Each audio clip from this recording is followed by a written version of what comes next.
अगर कारगिल वार की बात की जाए जो कि मतलब हिस्ट्री के हवाले से हम बात करें, ये आज का ही दिन था या गालबन कल का दिन था जब ये मतलब स्टार्ट हुई, और इसी तरीके से आज से 25 साल पहले अभी इंडिया का जो प्राइम मिनिस्टर हैं वो अपनी स्पीच में ये कह रहे थे, वार्न कर रहे थे बाकायदा तौर पे कि आइंदा भी अगर कुछ ऐसा हुआ, पहले भी 4 दफा जो है वो पाकिस्तान ने देखा कि क्या हुआ, आइंदा अगर कुछ ऐसा हुआ तो मिली हवाओं में उड़ने की वो सजा यारों कि मैं जमी के रिश्तों से कट गया यारों कि मैं जमी के रिश्तों से कट गया यारों। दोस्तों, स्वागत है आपका एक और वीडियो में। और वंस अगेन हमारी आज की रिएक्शन वीडियो जिसका टाइटल है PM Modi wants Pakistan on Kargil, Pakistani public reaction on India, पाक मीडिया क्राइंग ऑन इंडिया। और जो वीडियो लिया गया है वंस अगेन शोएब चौधरी भाई के रियल एंटरटेनमेंट टीवी से लिया गया। तो चलिए चल कर देखते हैं पाकिस्तान के लोगों का क्या रिएक्शन। आपको पता होगा कि हमने कल ही कारगिल विजय दिवस बनाया था। आपको पता होगा कि कारगिल में हमने किस तरीके से पड़ोसियों को मतलब तरीके से लपेटा था। तो चलकर देखते हैं कि मोदी जी ने कुछ कहा है, इसके ऊपर उनके लोगों का क्या रिएक्शन है। तो एक्शन का रिएक्शन क्या है, चलकर देखते हैं।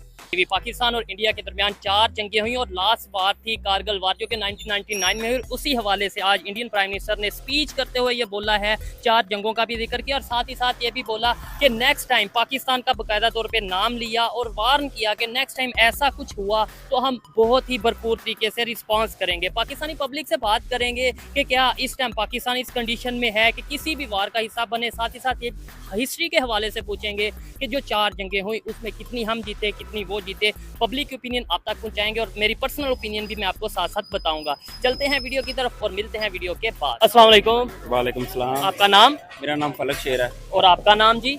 मुजाहिद आप?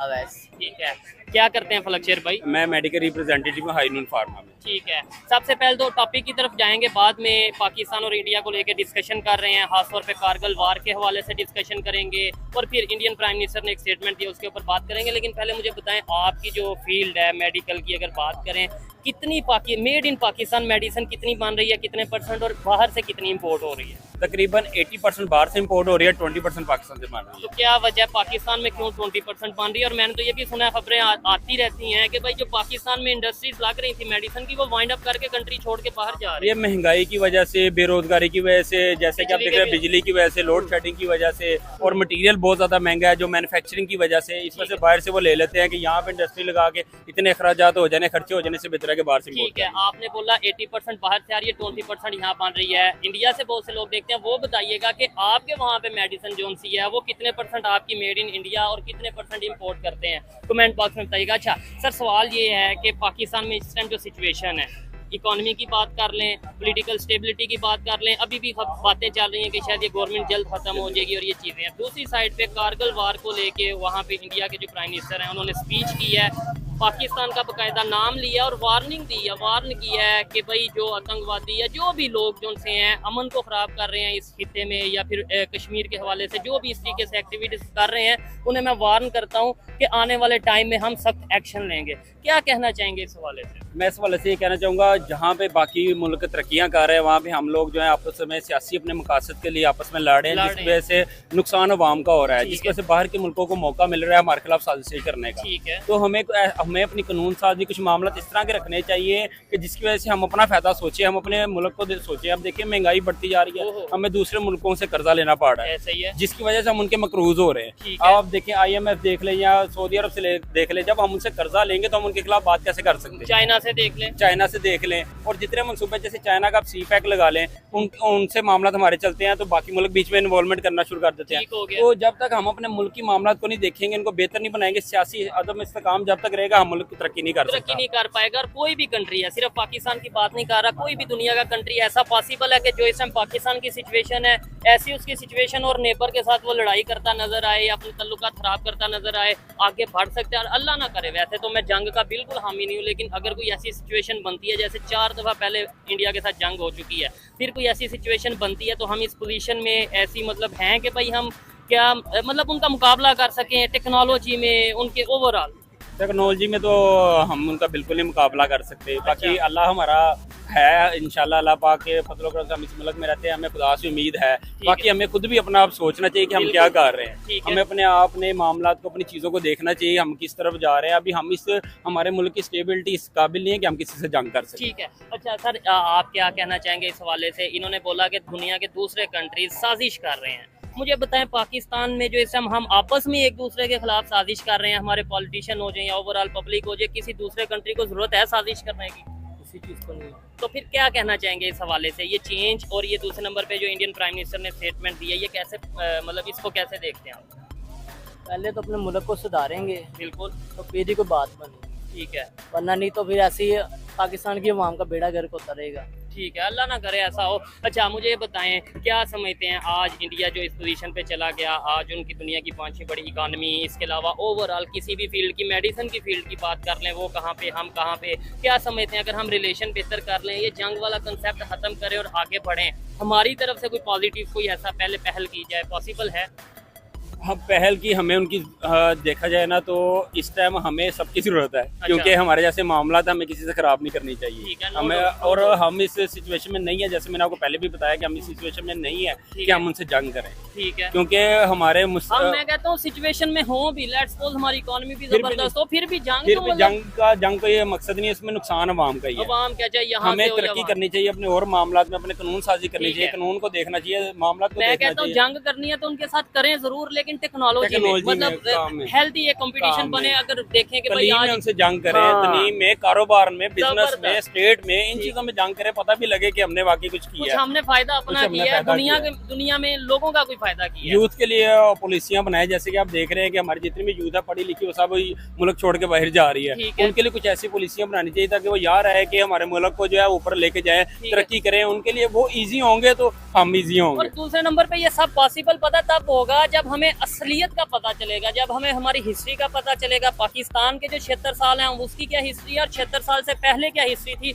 उसका पता चलेगा। हमें बुक्स में क्या बताया जाता है, जो 4 जंगें उसके हवाले से कि हम जो हमने जीत ली, दुश्मन ने जो अटैक कर लिया, क्या मतलब बताया जाता है? हमने तो शुरू से यही किताबें पढ़ी हैं कि हमने वो फलानी जंग भी जीत ली, ये भी जीत लिया, तो अभी भी हम ये खबरें सुने ना, वो कहते हैं हमने इतनी तरक्की कर लिया, टेक्नोलॉजी इतनी कर लिया। बात अब महंगाई देखे या मुल्की हालात देखे तो आपको पता लगता है कि जनमन मुल्क कहाँ पे खड़ा है, कहाँ पे खड़ा है। लोड शेडिंग इतनी है, सर से रात लाइट नहीं आती, महंगाई इतनी है, ना बंदा आटा ले सकता है, ना खाने, राशन पानी वाली साइड पे तो बंदा आ ही नहीं सकता, प्राइवेट जॉब करते हैं, फ्यूल ही इतना ज्यादा महंगा है कि हम सर्वाइव ही नहीं कर पाते। ठीक है, इंटरनेशनल मार्केट में हमारी इस टाइम क्या वैल्यू नजर आ रही है मेडिसिन की फील्ड में, अगर देख ले हम इंटरनेशनल लेवल पे तो हम बहुत पीछे हैं, क्योंकि जब हम उन्हीं से मटेरियल है, जब तक हम अपनी मैन्युफैक्चरिंग अपनी चीजों को ऊपर नहीं ना लेके जाएंगे, तब तक हम अपनी प्रोडक्शन नहीं करेंगे, तब तक हम कामयाब नहीं हो सकते। इंटरनेशनल मार्केट में जैसे चाइना, इंडिया, वो क्यों इतने पॉपुलर है कि उनकी अपनी प्रोडक्शन है। ठीक है, इंडिया को तो मेरे ख्याल से वर्ल्ड फार्मेसी कहा जाता है, जितनी वहाँ पे मतलब मेडिसिन को लेके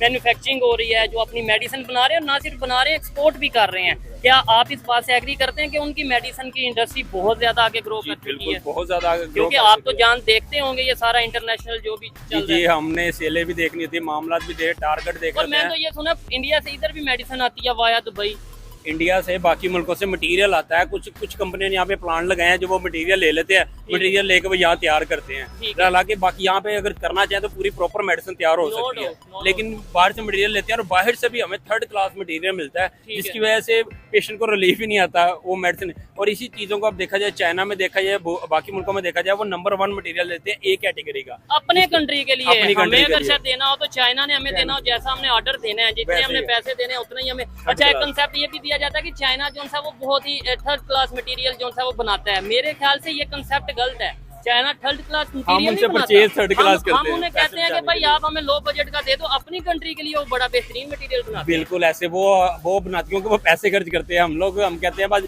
चीज आ जाए, उसको मार्केट में भेज दें, उसकी क्या एफिकेसी, क्या रिजल्ट है, इससे फर्क नहीं पड़ता, हम अपना कमा लें, लोग जाएं बाढ़ में, वो वाला सीन है। तो इसलिए मैं जब तक यही मैं कहना चाहूंगा, जब तक हम अपनी प्रोडक्शन नहीं करेंगे, अपने मामला को, अपनी टेक्नोलॉजी को बेहतर नहीं करेंगे, तब तक हम सर्वाइव नहीं कर पाएंगे। 76 साल से इंडिया पाकिस्तान के जो रिलेशन है वो खराबी की तरफ ही गए हैं, मतलब बेहतरी, कभी थोड़े से 5% बेहतरी की तरफ जाते हैं तो 20% वापस खराबी की तरफ आते हैं।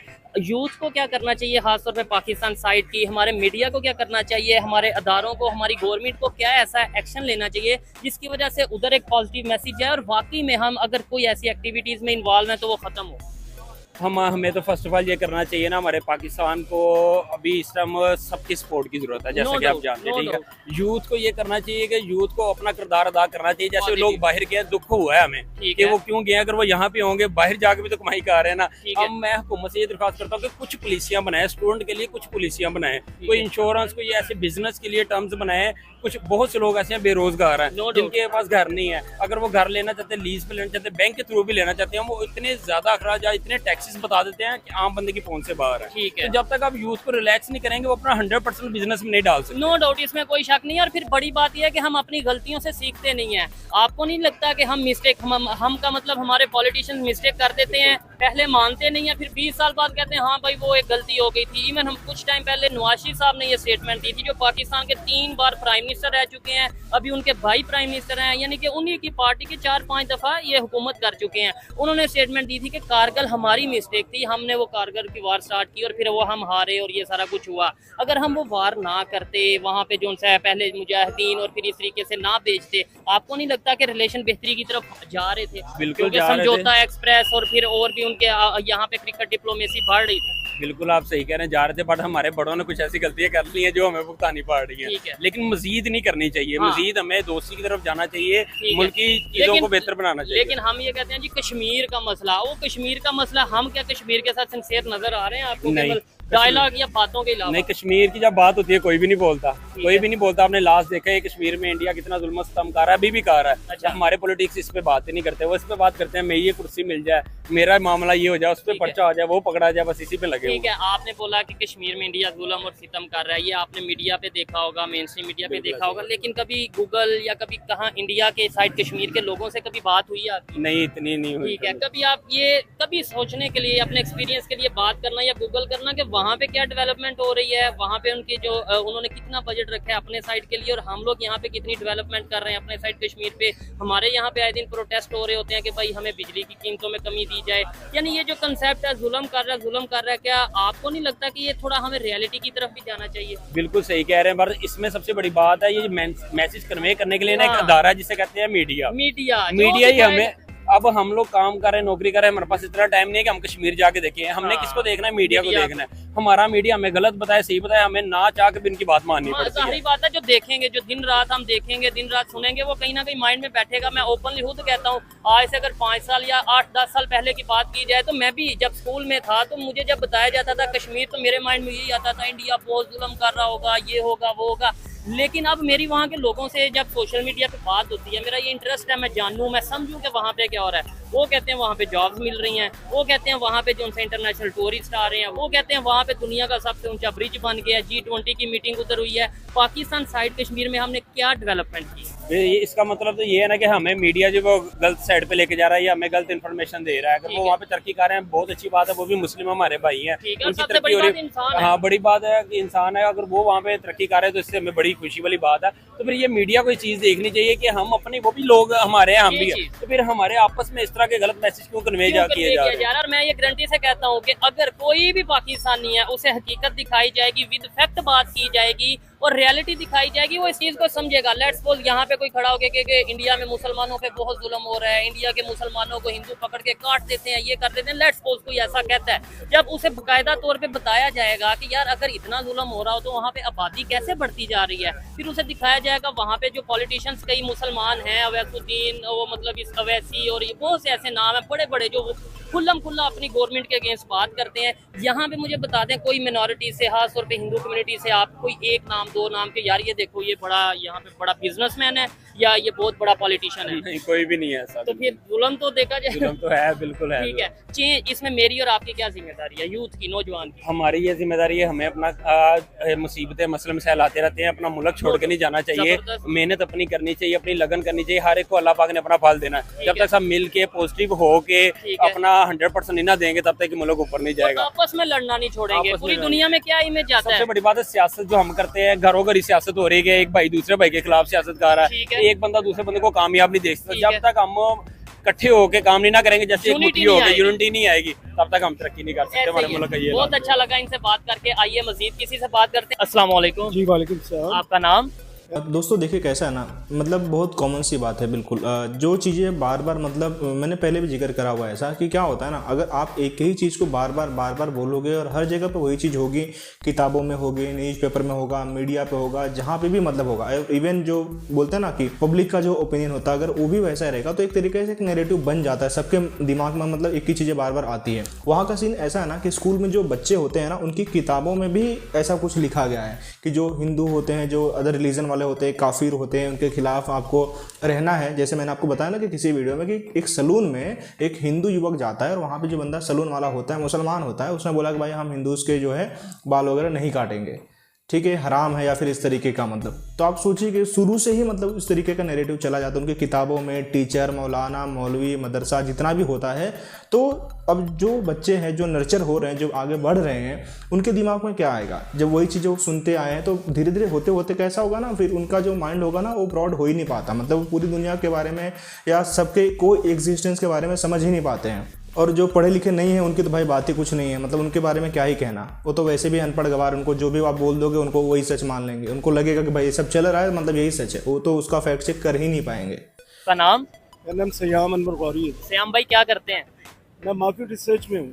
ज़बरदस्त हो गया सर। टॉपिक की तरफ आते हैं। मुझे ये बताएं, हमने पास्ट में बहुत सी मिस्टेक्स हमारे पॉलिटिशियंस ने की, हमारे पाकिस्तान की तरफ से कुछ ऐसे काम हुए जिसकी वजह से हमें इंटरनेशनल लेवल पे शर्मिंदगी का सामना करना पड़ा या नुकसान उठाना पड़ा। कभी FATF की ग्रे लिस्ट में गए, कभी कोई हमारे पे पाबंदी लगी। फिर अगर हम बात करें कारगिल की, तो हमारे तो प्राइम मिनिस्टर खुद मान चुके हैं कि नवाज शरीफ साहब के भाई हमसे ये मिस्टेक हुई थी। क्या कहना चाहेंगे, ये जो पास्ट के हमारे वाक़यात हैं, ये रियलिटी पाकिस्तानी पब्लिक को क्या आपको लगता है पता चल चुकी है या पता चलनी चाहिए? मेरे ख्याल में कि आज से अगर हम 20 साल पहले पीछे चले जाएं, ठीक है, तो हमें एहतसाब नाम के वर्ड्स का पता नहीं था। ठीक है, जैसा कि ये पीछे आपकी गवर्नमेंट थी, गालिबन इमरान खान साहब की, जी उन्होंने एक इशू में एक चीज़ बताई थी। उन्होंने कहा यार ये लैपटॉप जो दिए पिछली गवर्नमेंट ने, जी ये बेसिकली अगर आप बाय शिप उसको भेजते, ठीक है, बाय एयर भेजा आपने, वो 9 करोड़ रुपए आपने जाहिर टैक्स दिया। ठीक है, ठीक है, अब ये जो टैक्स दिया ये किस सूरत में गया? वो टैक्स जाहिर सी बात है कि आम शहरी जो है वो उसका अपने नुकसान उसमें हुआ। यूटिलिटी बिल्स की मद में देगा, या वो उस सूरत में जो आपके टैक्सेस लगते हैं। अब टैक्सों का ये प्रोसीजर हुआ पड़ा है कि हर मामले में ठीक है, टैक्सेस जो है ना वो बढ़ते नजर आ रहे हैं। बढ़ गए हैं जी, बढ़ते क्या नजर आ रहे ठीक हैं। है। मेरा भी एक दोस्त था, हाँ। वो ये कह रहा कि जी ये अभी सेल परचेज प्रॉपर्टी के हवाले से बात ठीक है। हुई। उसने कहा जी वो पहले होता था कि नॉन फाइलर एंड फाइलर, ठीक है, अब उन्होंने लेट फाइलर डाल दी है। लेट फाइलर क्या है कि गवर्नमेंट ने जो आपको टाइम दिया हुआ है, उसके बाद जो आपसे आपके हटके करेंगे वो 6% टैक्स पड़ेगा। पड़ेगा ही अब वो पड़ेगा। कहता है कि मेरे 3 डीलें जो है वो मेच्योर होने पर थी, हाँ। वो अनमेच्योर हो गई हैं। किस वजह से? वो कहते हैं यार अगर ये 6% हम देंगे तो हमें तो इतने पैसे ऊपर पड़ेंगे। बिल्कुल 6% में 6% हम देंगे, हमें क्या फायदा? ठीक है, तो गवर्नमेंट को चेंज होती है, पॉलिसी को चेंज होती है, तो हम आगे जाके सोचेंगे। ठीक है, यानी ये एक प्रॉपर्टी का एक बिजनेस है जिसकी मैं बात कर रहा हूँ। अभी आपकी सूरत हाल ये है कि आपके जितने भी हमारी अब सैलरीज है, हम सैलरीज में यकीन करें कि वो टैक्सेस की मद में जो है ना परेशान हो गए हैं कि यार ये करेगा क्या 50,000 से अच्छा मुझे ये बताएं, अगर कारगिल वार की बात की जाए, जो कि मतलब हिस्ट्री के हवाले से हम बात करें, ये आज का ही दिन था या गालबन कल का दिन था जब ये मतलब स्टार्ट हुई, और इसी तरीके से आज से 25 साल पहले अभी इंडिया का जो प्राइम मिनिस्टर हैं वो अपनी स्पीच में ये कह रहे थे, वार्न कर रहे थे बाकायदा तौर पे कि आइंदा भी अगर कुछ ऐसा हुआ, पहले भी 4 दफा जो है वो पाकिस्तान ने देखा कि क्या हुआ, आइंदा अगर कुछ ऐसा हुआ तो हम सख्त एक्शन लेंगे। क्या कहना चाहते हैं कि वैसे तो इस टाइम हम आपको लगता है कि इस पोजीशन में हैं कि जंग में जा सकें, हम तो आपस में लड़ते नजर आ रहे हैं कि इस पोजीशन में हैं जंग में जा सकें? बेसिकली जब तक आपका इंटरनल मामला तो आपके दुरुस्त नहीं होंगे, देखिए मुल्क की तरक्की, मुल्क की खुशहाली, ठीक है, मुल्क की डेवलपमेंट ठीक है, उस सूरत में होती है जब तक आपकी मुआशी स्टेबिलिटी हो। बिल्कुल, जब आपकी मुआशी स्टेबिलिटी है ही नहीं आपके मुल्क में, तो देन आप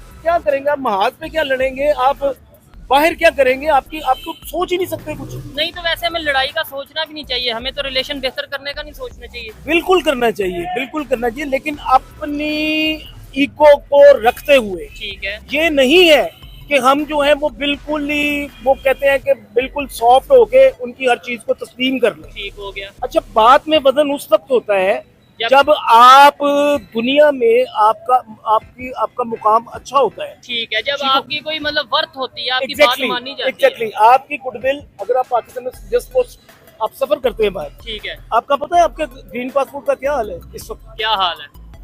आपको जब वो सिक्योरिटी चेक होता है ना, हाँ। आपको वो इस तरह देखते हैं जिस तरह पता नहीं कि यार ये बंदा चोर है या डाकू है, ये पता नहीं क्या है। बस ये गलती ये होती है या बात ये होती है कि green passport. Exactly green passport की वजह से इंटरनेशनल लेवल पे आपकी रिप्यूट जो है ना वो बिल्कुल, और आप अभी अब देख लें कि आखिरी 5 मुल्कों में नंबरों में आपका पासपोर्ट है। ठीक हो गया। तो इसकी वजह क्या है? इसकी वजह आप और मैं, या उसकी वजह पॉलिटिशियन है, या हम सब मिल गए हैं? सिस्टम है आपका। सबसे पहले आपको अपने सिस्टम को ओके करना है। ठीक है, आपके सिस्टम में अभी जो सिलसिला चल रहा है, ठीक है, गरीब आदमी मुतवसत तबके से ताल्लुक रखने वाले की तो जिंदगी खत्म है। ठीक हो गया। जिंदगी ही डेथ है, नहीं समझ रहे? सर्वाइव करना मुश्किल होगा। अब वो सर्वाइव किस तरह करेगा? किस तरह मुझे ये बताए ना। आपके जितने भी कानून है, आपके जितने भी SOPs है, आपके जितनी भी मुल्क में है, वो सब जो है ना वो यानी आप जिसको कहते हैं कि व्हाइट कॉलर के लिए है। ठीक है कि नहीं? गरीब आदमी के लिए परेशानी और खत्म परेशानी है, उसका वो अपना काम नहीं कर। अभी आप जाए ना किसी डिपार्टमेंट में, ठीक है, किसी डिपार्टमेंट में काम करवाने के लिए, जब तक आपकी पॉकेट में 2000-3000 रुपया नहीं है, आपको काम करवा ही नहीं नहीं सकते। सर, वैसे इधर मैं एक बात ये कहना चाहूंगा, देखने वाले भी शायद एग्री करें या डिसएग्री करें, मुझे कमेंट बॉक्स में बताइएगा। ये सफारिश, ये रिश्वत, ये करप्शन तो हर कंट्री में है। हम ये नहीं कह सकते कि भाई ये पाकिस्तान में करप्शन है तो इसलिए। आपको क्या लगता है? लेकिन वो एक्सपोज हो जाती है ना, या देखिए मेरी बात, उसका करप्शन का लेवल कुछ और आप यूरोप में चले जाए, यूरोप में अगर एक केसेस होता है ना, हाँ। अगर वो पकड़ा जाता है ना, तो वो 1 साल तक उसका मीडिया क्या उसके इंटरनल मामलात में वो जलील होता ही रहता है। ठीक है, वो बंदा जब तक वो प्रिजन में नहीं जाता। ठीक है, आपके यहाँ तो प्रिजन तक जब बात ही नहीं जाती। ठीक है, वहाँ पे क्या होता है कि आपने किया, आप एक एक्सपोज हुए, उसके बाद क्या हुआ कि आपने दे दिला के आपका मामला रफा दफा हो गया। ठीक हो गया। अगले दिन पता ही नहीं है, मीडिया ने खबर दी, उसके बाद दूसरे तीसरे दिन पता ही नहीं है कि वो किधर गया। ठीक है, अच्छा मुझे ये बताएं, क्या आपको लगता है कि आने वाले टाइम में 76 साल से वैसे तो रिलेशन बेहतर नहीं हुए? जब तक आपकी वेल्थ सर्कुलेशन जो है ना वो राइट वे पे नहीं जाएगी ना, ठीक है, तब तक हमारी पॉलिसीज बेहतर नहीं आपका बनेगी। मुल्क तरक्की नहीं कर सकता। यहाँ पे क्या है, यहाँ पे आप अमीर तर होता जा रहा है और गरीब तर होता जा रहा है। मेरे पास अगर 2 लाख रुपए है, ठीक है, मैंने वो 2 महीने तक 4 लाख रुपए कर लेना है, ठीक है, ऑटोमेटिकली हो जाना। कानून ही ऐसे बने हुए हैं, ठीक है। तरीकाकारी ऐसे, वे ही ऐसे दिए हुए हैं। ठीक है, अब जिसके पास 3 वक्त की रोटी है ना सर, वो 2 साल तक उसकी 2 वक्त की रह जाएगी।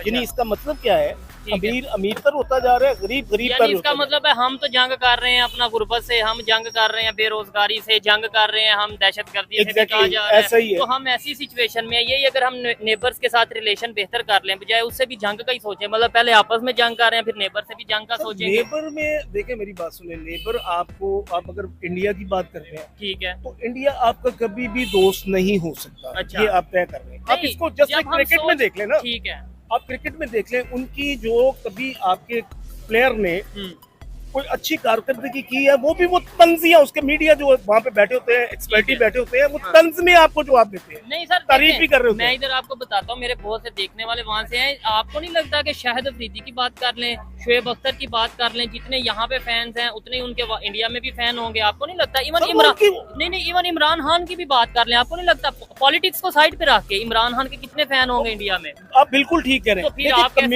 कम्युनिटी जो है ना, कम्युनिटी एक जैसी नहीं होती। ठीक है, अब ये जो जितनी भी चक्कर है ना, ये आपके सरबराहाने मिल्लत जो जिसे हम कहते हैं ना, सरबराह, ठीक है, सरबराह मुमलकत, आपकी जितनी भी समझ लें कि लीडरशिप है, हाँ। ये नहीं करना चाह रही बेसिकली। वो हमारी नहीं करना चाह रही या उनकी नहीं करना चाह रही? दोनों साइड पे ही ऐसा ही है।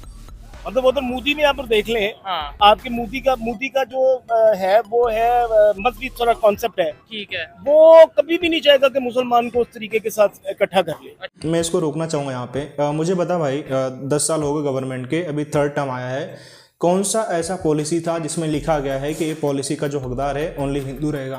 कोई भी एक ऐसी पॉलिसी है जिसमें ऐसा लिखा गया है कि भाई इसमें कोई मुस्लिम बंदा है तो उसको इसका जो लाभ है नहीं मिलेगा?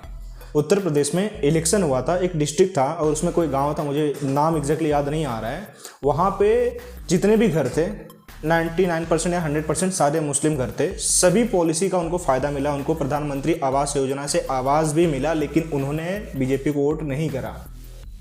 0% वोटिंग वहाँ पे हुई है। तो यहाँ पे बताओ कि कौन है, मतलब रिलीजन का जो आप बोल रहे हो कि रिलीजन के खिलाफ है कौन यहाँ पे? अगर मोदी रिलीजन के खिलाफ होता तो नहीं देता, बट हमारे किसी भी पॉलिसी में, गवर्नमेंट की किसी भी पॉलिसी में ऐसा लिख के कुछ नहीं आता है कि किसी रिलीजन स्पेसिफिक के लिए है। ये प्रोपेगेंडा बनाया हुआ है लोगों का, एक नैरेटिव चलाया जाता है अपने फ़ायदे के लिए, और मतलब आपको भी वही, मतलब अभी तक इसकी सच्चाई पता नहीं चली। अच्छा, उनमें कोई ना लेकिन कोई इस ऐसा दफा इशू, इस दफा वोट काफी, मतलब फिर वो तीसरी दफा प्राइम मिनिस्टर बने हैं, मुसलमानों ने भी वोट ये दिए है हैं। ना कि वहाँ पे कम से कम डेमोक्रेसी थोड़ी सी ना बेहतर है। हमसे ज्यादा अच्छी है। ठीक है, थोड़ी सी अगर नहीं, मैं 2 तो बोलूँ साल, काफी। मैं वही कह रहा हूँ ना, अगर 2 साल एक गवर्नमेंट सेम गवर्नमेंट रहती है, तीसरे साल वो ऑटोमेटिकली चेंज कर लेती है, अमाम बदल होती है। ठीक है, यहाँ पे हम जो है ना, हम अपनी कुछ जाती मफादात की खातर, कुछ जाती मफादात के लिए एक टोला है ऐसा जो आगे हर डिपार्टमेंट में बैठा हुआ है। ठीक है। वो क्या होता है कि गवर्नमेंट क्या जाती है, वो नहीं ये देखती कि यार इसकी एबिलिटी क्या है, यार ये बंदा है इस काबिल की ये सीट को टच कर दे या पाकिस्तान को या आगे बैठ लेके जाए। चल सके। ग्रास रूट से लेकर हमने अपनी एक फोर्सेस बनाई हुई है, हमने हर इदारे में रखे हुए हैं, ठीक है, और ग्रास रूट से लेकर एग्जेक्टिव लेवल तक। ठीक है, तो वहाँ पे आप कोई बंदा अगर अच्छा करना चाहेगा भी ना, तो वो नहीं हो सकता। बेहतर नहीं कर पाएगा। 76 साल जैसे चलते रहे आगे भी, फिर इसका मतलब आपको ऐसे ही चलते रहेंगे, ये कोई रिलेशन बेहतर नहीं हो सकते, हम दो नेबर्स ऐसे सब ये लड़ते 2 रहेंगे। तरीके हैं हाँ। बेसिकली। क्या है कि ठीक जिस है। तरह आपको ये पता है कि आपकी एजुकेशन, ठीक है, आपकी एजुकेशन आपके मुल्क में एक ऐसी चीज है जो आपकी सोच को, आपकी थॉट को डेवलप करती है, ठीक है, आपकी सोच को जो है वो मजीद जो है बेहतर ना, करती है। यंग यूथ जो है आपकी, ठीक है, अब ये यूथ ही है जो अभी चल रही है, ठीक है। जो चेंज लेकिन एजुकेशन चाहती में है। अगर हम देख लें यहाँ और वहाँ में कितना आपको फर्क नजर आ रहा है? बहुत ज्यादा फर्क नजर आ रहा ठीक है। मैं कुवैत में रहा हूँ 5 साल। अच्छा, मैं था एक अल सफीर ट्रैवल में था, ठीक है, तो वो गालबन जो लड़का था वो कलकत्ता का था, ठीक है, मैट्रिक भी नहीं था, और अच्छा। उसकी इंग्लिश इतनी फ्लुएंट, मैंने कहा यार बड़ी अच्छी इंग्लिश बोलती है, आपकी एजुकेशन कितनी है? हाँ, कहता मैं तो मैट्रिक भी नहीं किया। अच्छा, तो मैं कहा यार ये क्या मसला है? अच्छा, कहते यार मसला ये है कि हमारे यहाँ पे जो इंडिया में, जो हाँ इंडिया में जो प्राइमरी एजुकेशन है ना, ठीक है, वो उसमें बड़ी strong है। इंग्लिश को बड़ा स्ट्रॉन्ग, जो चीजें आप ये पढ़ रहे होते हैं कॉलेजुएट में, कॉलेज में, यूनिवर्सिटी में, जहाँ पे आप जाके वो चीजें सीख रहे होते हैं, वो आप मिडिल, ऑलरेडी वो जो है ना प्राइमरी तक जो है ना वो मिल जाती ठीक है। और उसकी रीजन क्या, उसके रिजल्ट नजर आते हैं इंटरनेशनल लेवल पे। Exactly. हम जब जाते हैं एज ए पाकिस्तानी कहीं पे जॉब लेने, हमें जॉब क्या प्रेफर किया जाता है, Exactly. और अगर दूसरे कंट्री के लोग जाते हैं उन्हें क्या प्रेफर किया जाता है, Absolutely. ये बड़ी चीज है। लिसानी तासुब जो है, उसके बाद आपका जो है ये मजहबी तासुब जो है, हाँ, ये एजुकेशन से रिलीज हो। ठीक तो है। तालीम जितनी आप फरोग देंगे, तालीम को आप उस तरह की प्रोवाइड करें, ठीक है, और सिलसिले। उतना ही कंट्री को फायदा होगा। मुझे Exactly. बात करके अच्छा लगा, कुछ बातों से डिसएग्री, कुछ से एग्री करता हूँ, लेकिन उनकी अपनी ओपिनियन है। आप इस हवाले से क्या कहना चाहेंगे कमेंट बॉक्स में जरूर बताइएगा। और अगर मेरी पर्सनल ओपिनियन की बात की जाए तो मैं हमेशा से ये चाहता हूँ कि अमन आए, ना सिर्फ इंडिया पाकिस्तान बल्कि पूरी दुनिया के जितने भी कंट्रीज हैं आपस में मिल के रहें। मिल के नहीं रहना तो कम से कम जंग वाली सिचुएशन ना रहे, हर कोई अपने अपने कंट्री में अपने कंट्री के लिए बेहतर परफॉर्म करे। लेकिन मेरे कहने से तो कुछ नहीं होगा जब तक पाकिस्तान या दुनिया का कोई भी कंट्री है अगर वो अपनी पॉलिसीज को नेबर के लिए बेहतर नहीं बनाएगा, जब तक वो अपने लिए बेहतरी के साथ साथ नेबर के कंट्री में अमन की बात या अमन की सोच नहीं रखेगा, तब तक चेंज नहीं। और देखिए ये सब कहने की बात है भाई, क्या होता है ना कि कोई भी कंट्री है शांति, मतलब मोस्टली, कोई भी तो मैं नहीं बोलूँगा, मोस्टली जो कंट्रीज़ है या फिर जो लोग होते हैं शांति चाहते हैं, जब तक उनका बहुत ही ज़्यादा बेनिफिट ना हो इन सब चीज़ों को करने से। लड़ाई झगड़े जो भी होते हैं ना वो एक तरीके से बेनिफिट के तौर पे लिए जाते हैं पड़ोसी देश में, आपको पता ही होगा। तो हमारी कंट्री में ऐसा नहीं, हमें उससे कुछ बेनिफिट नहीं होता है, हमारा उसमें लॉस ही होता है, हमारा बहुत बड़ा जो अमाउंट है उस पर खर्चा होता है इन चीज़ों को मेंटेन करने में। तो हमें कभी भी जंग वगैरह सब चीज़ें अच्छी नहीं लगी, हम कभी भी उसके हिमायती नहीं रहे हैं। चीज़ें बहुत अच्छी चल रही थी 1947-48 में जिस तरीके से इन्फिल्ट्रेशन एक्टिविटीज़ हुई थी आपके एंड से, उसके बाद में लाइन ऑफ कंट्रोल वहाँ पे होगा, चलो ठीक है सीज फायर होगा। उसके बाद में वंस अगेन 65 में वार हुआ, वंस अगेन 71 में वार हुआ, उसके बाद में सब कुछ ठीक चल रहा था, शिमला एग्रीमेंट वगैरह अच्छे से हुआ। उसके बाद में जो आपका कारगिल अंजाम दिया गया, जिसमें मतलब इस तरीके से इन्फिल्ट्रेशन को इस ऐसा रूप दिया गया कि वो कश्मीरी जिहादी हैं, मुजाहिदीन हैं, वैसे वैसे करके, बट बैकअप में मिलिट्री बैठी हुई थी, ठीक है, पूरा प्रूफ है। और फाइनली जो वहाँ के लोग हैं, नवाज शरीफ जो पहले प्राइम मिनिस्टर भी रह चुके हैं, उन्होंने एक्सेप्ट भी करा कि कारगिल हमारी गलती थी, रिश्ते अच्छे से सुधर रहे थे, लेकिन हमने वहाँ पे फिर से पोक कर दिया इंडिया को और उसका खामियाजा उनको भुगतना पड़ा। तो आगे ऐसी चीज़ें ना हो, मेरा पर्सनल ओपिनियन यही है कि भाई सब लोग इसको समझे, जो सच्चाई है उसको समझे, वहाँ पे जो प्रोपेगेंडा है उसको ध्यान में ना दें। एक्चुअल चीज़ें अवेलेबल है, बहुत सारे डॉक्यूमेंट्स है, बहुत सारी चीज़ें हैं, और आज तो गूगल है, मतलब मोर और लेस बहुत सारी चीज़ें वहाँ पे ट्रांसपेरेंट पड़ी हुई हैं। आप उनको पढ़ें, उनके रेफरेंस में रखें, ज़्यादा बेहतर होगा। आपको सच क्या है झूठ क्या है उसका पता अच्छे से चलेगा। तो दोस्तों पूरा वीडियो देखने के बाद में आपकी व्यक्तिगत राय क्या है, आपका पर्सनल ओपिनियन क्या है, प्लीज़ कमेंट बॉक्स में ज़रूर बताना। बाकी भाई वीडियो को लाइक भी कर देना, प्यारा से एक कमेंट भी कर देना, ज़्यादा चैनल को सब्सक्राइब भी कर लेना। जय हिंद।